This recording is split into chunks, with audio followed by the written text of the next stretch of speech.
Illinois has traditionally been relatively generous in terms of our eligibility guidelines. In other words, we allow more people to be on the rolls than most other states. We offer more services than most other states.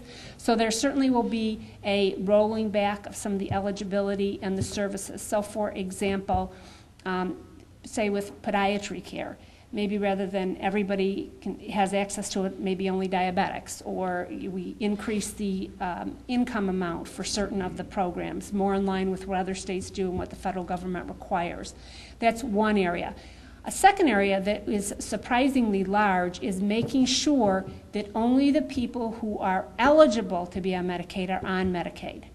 There is consensus among a broad group of people, both in the state as well as providers, that our rolls are swelled with people who should not be on there, and we simply have not been aggressive about cleaning those rolls up. In fact, we passed legislation last spring that would require that income be verified, that residency be verified. And by residency, I'm not talking out of the country, I'm talking you have to live in the state as opposed to Iowa or Wisconsin.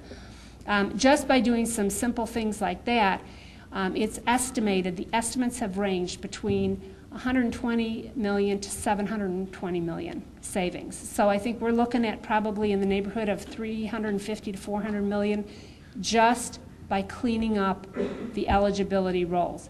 Seems so simple. So eligibility, reducing services, there'll probably be some modest cuts to providers. We'll try to do that in a way that doesn't undermine the infrastructure, the healthcare infrastructure that we have set up, so we've got to be very targeted in doing that.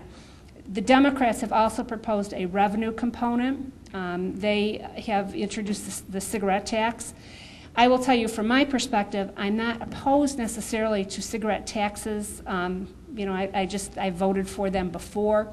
My opposition to the cigarette tax, though, has to do with the fact, how do I sell the argument back home that if a $7 billion tax increase didn't solve the problem, in fact made it worse, what's another $300 million going to do?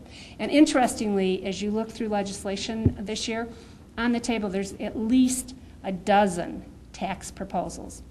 Satellite dish tax, cigarette tax, strip club tax. And again, some of these, it's hard to be sympathetic to some of them, but it's the principle of always looking for revenue as opposed to managing the spending side. And that's what we have to do. We have to have that discipline in order to solve the problem long term.